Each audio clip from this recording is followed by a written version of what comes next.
ये कहानी उस वक्त की है जब दुनिया ज़ोंबी वायरस के कारण खत्म होने के कगार पर है। इंसान धीरे धीरे ज़ोंबीज बनते जा रहे हैं।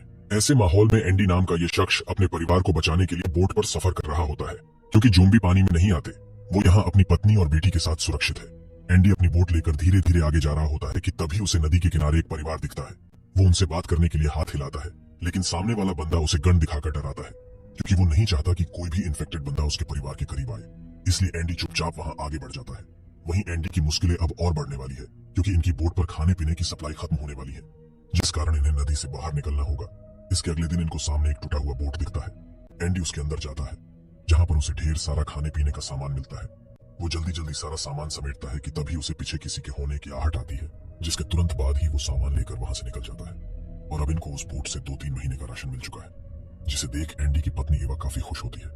लेकिन वो इतने से संतुष्ट नहीं होती और लालच में आकर जब एंडी सोड़ रहा होता है तो चुपके से उस बोट पर चली जाती है और बचा खुचा सामान भी समेट लेती है। लेकिन बाहर निकलते वक्त एक ज़ोंबी उसे एक अंदर खींच लेता है। इसके बाद एंडी जब सोकर उठता है तो वो देखता है कि ईवा जख्मी है। ईवा चाहती है कि वो यहाँ से चली जाए, क्योंकि उसे ज़ोंबी ने काट लिया है। पर एंडी अपनी पत्नी को किसी हाल में खोना नहीं चाहता। वो जानता है कि ईवा के पास अभी भी 48 घंटे बचे हैं, क्योंकि पूरे शरीर में इन्फेक्शन फैलने में 48 घंटे लगते हैं। उससे पहले उसे ईवा को किसी डॉक्टर के पास ले जाना होगा। और अब वो दोनों अपनी बेटी को लेकर डॉक्टर की तलाश में निकल जाते हैं। रास्ते में उनको बहुत सारी गाड़ियां पड़ी हुई मिलती है, जिसमें से एक गाड़ी लेकर ये लोग आगे बढ़ जाते हैं। कुछ दूर जाने के बाद ही ईवा की हालत खराब हो जाती है। उसको दौरा पड़ने लगता है। वो एंडी से उसको छोड़कर चले जाने को कहती है, पर एंडी समझा बुझाकर उसे गाड़ी में बैठा लेता है। अभी ये लोग कुछ दूर ही गए थे कि तभी अचानक इनका भयंकर एक्सीडेंट हो जाता है, जिसमें एक लकड़ी ईवा के शरीर के आर पार हो जाती है। एंडी भी चोट लगने के कारण बेहोश हो जाता है, और जब उसकी आंख खुलती है तो वो देखता है कि ईवा के अंदर पूरी तरह से इन्फेक्शन फैल चुका है। वो ज़ोंबी बन चुकी है, पर उसने आपा खोने से पहले सामने लिख दिया था, सेव हर। एंडी जैसे ही अपनी बेटी को उठाने के लिए हाथ पीछे बढ़ाता है, ईवा उसके हाथों पर काट लेती है। वो किसी तरह उससे छुड़ाकर अपनी बेटी को बाहर निकालता है, जो कि महज अभी 1 साल की है। उसे कुछ समझ नहीं आ रहा होता कि अब वो क्या करे, क्योंकि 48 घंटे पूरे होते ही वो भी ज़ोंबी बन जाएगा। तो उसके बाद उसकी बेटी का ध्यान कौन रखेगा, ये सोचकर वो जोर जोर चिल्लाता है। और अब एंडी अपनी पत्नी का गला काटकर नेक बैंड में 48 घंटों का टाइमर सेट करता है और यहाँ से आगे बढ़ जाता है। तभी सामने उसे वही शख्स दिखता है जो कि उनकी गाड़ी के आगे आ गया था। दरअसल वो आदमी भी इन्फेक्टेड था। उससे बचने के लिए एंडी तुरंत लकड़ी उठा लेता है। तभी वहां पर एक लड़की आती है, जिसका नाम था थूमी। वो कहती है कि मेरे पिता से दूर रहो, ये तुम्हें नुकसान नहीं पहुंचाएंगे। यानी कि ये इन्फेक्टेड आदमी उसके पिता है। थूमी ने अपने पिता के मुंह में एक लकड़ी डालकर बांधा हुआ था, ताकि वो किसी को इन्फेक्टेड ना कर सके। इसी बीच थूमी अपनी हथेली को काटकर बल्ट को पेड़ पर लगाती है, और ऐसा करके वो जिस डायरेक्शन में चाहे अपने पिता को लेकर जा सकती है। एंडी भी अपने रास्ते निकल जाता है, और अब चलते चलते शाम होने वाली होती है कि तभी उसके पीछे एक स्ट्रीट लाइट जलता है। एंडी समझ जाता है कि यहाँ पर कोई ना कोई रहता है। ये एक स्कूल होता है जिसके अंदर एक लेडी टीचर रहती है, जो कि वायरस फैलने के बाद यहीं पर रह गई।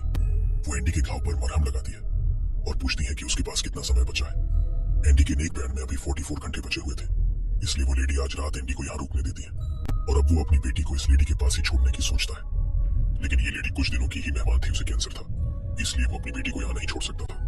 स्कूल के पास में ही देर रात को कुछ स्थानीय लोग ज़ोंबीज को मारकर चला रहे थे। उनमें से एक लेडी थूमी थूमी की आवाज लगा रही थी। दरअसल उसकी बेटी थूमी इनसे बिछड़ चुकी है, जिसे एंडी ने पीछे रास्ते में देखा था। अगली सुबह एंडी जल्दी जल्दी यहाँ से निकल रहा होता है, क्योंकि उसके पास ज्यादा टाइम नहीं बचा है। जल्दी ही वो पूरी तरह से ज़ोंबी बन जाएगा। वो लेडी जाने से पहले एंडी को एक फोटो देकर कहती है, अगर तुम अपनी बेटी को बचाना चाहते हो तो इस फैमिली को ढूंढो। ये लोग यहाँ के आदिवासी है और सबकी मदद करते हैं।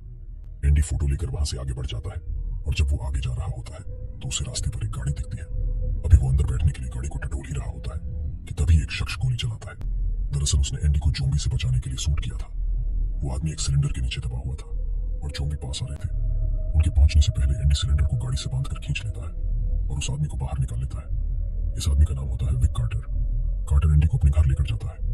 वो यहाँ पर अपनी पत्नी लॉरेन के साथ रहता है। आज रात वो यहीं पर रुकने का डिसाइड करता है। और जब कार्टर की पत्नी एंडी की बेटी को खिला रही होती है तो वो देखती है कि उसके कपड़ों पर झाग लगा हुआ है। वो समझ जाती है कि इस बच्ची का पिता एंडी इन्फेक्टेड है, पर वो कार्टर को नहीं बताती। रात को एंडी अपनी बेटी को उनके पास छोड़कर बाहर निकल जाता है, क्योंकि वो ज़ोंबी बनने से पहले आत्महत्या करना चाहता है।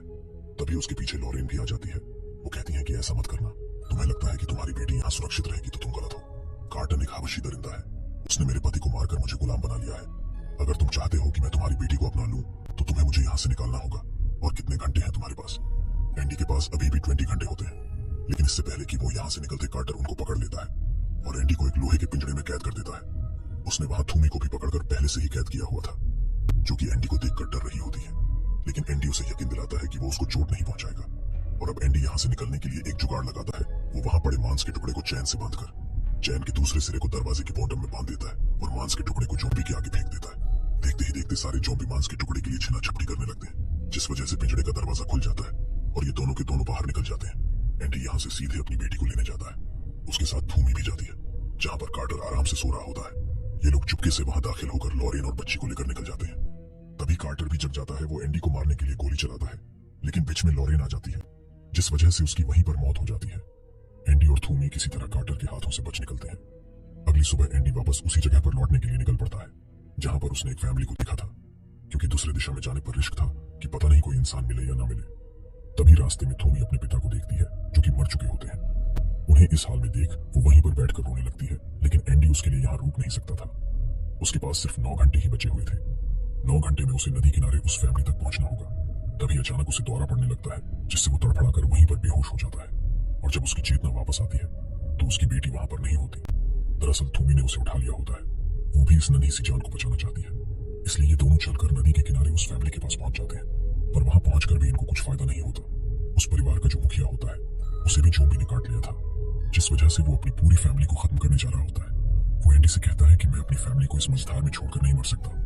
मेरे पास 6 बुलेट है, 4 मेरे परिवार के लिए काफी है। अगर चाहो तो तुम भी 2 गोलियां यूज कर अपना और अपने बेटी का काम तमाम कर सकते हो।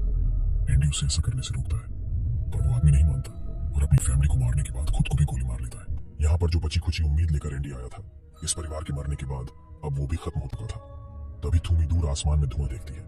वो तुरंत समझ जाती है कि उसके कबीले के लोग जोम्बीज को मारकर चला रहे होंगे। ये दोनों उस दिशा की तरफ चल पड़ते हैं। बीच में एक टनल मिलता है, जिसके अंदर कार्टर जोम्बीज को पकड़कर मार रहा होता है। ये दोनों उसे देख छिप जाते हैं और जैसे ही वो जोम्बी समझकर एंडी को मारने वाला होता है, एंडी अपना रिवॉल्वर निकालकर उस पर हमला कर देता है। दोनों की इस छीना झपट्टी में गोली एंडी को लग जाती है। इसके बाद कार्टर थूमी को भी रेलवे ट्रैक पर पटक देता है, जिससे उसके सर पर चोट लग जाती है। और अब कार्टर एंडी की बेटी को मारने वाला होता है, क्योंकि वो लॉरेन की मौत का जिम्मेदार एंडी को मानता था। पर उस नन्ही सी जान को मारते वक्त उसकी रूह कांप उठती है। वो उसे मार नहीं पाता और एंडी को उसकी बेटी वापस कर देता है। अब ये लोग यहाँ से आगे बढ़ते हैं, लेकिन थूमी के सर पे चोट लगने की वजह से वो ठीक से चल नहीं पा रही होती है। उसके सर से खून निकल रहा होता है। एंडी को उसे भी संभालना पड़ता है। तभी एंडी को दौरा पड़ना शुरू हो जाता है। वो समझ जाता है कि उसका आखिरी वक्त आ गया। उसे अपनी बेटी को अलविदा कहना होगा, इसलिए वो अपनी बेटी के माथे को आखिरी बार चूमता है और जेब से मांस के टुकड़े को निकाल लकड़ी के आगे बांधकर थूमी से कहता है कि जब मेरी 5 इंद्रियां काम करना बंद कर दें, तब तुम मुझे इस मांस के टुकड़े के सहारे सही डायरेक्शन में लेकर जाना, जिस तरह तुम अपने पिता को कंट्रोल करती थी। और अब वो अपने दांतों में एक प्लास्टिक का टुकड़ा दबाकर अपने हाथों को भी बांध लेता है, ताकि कि वो किसी को नुकसान न पहुंचा सके। फिर अपनी बेटी और थूमी को पिठ पर उठाकर चल देता है। चलते चलते उसकी इंद्रियां भी काम करना बंद कर चुकी होती है। वो पूरी तरह से जोम्बी बन चुका होता है।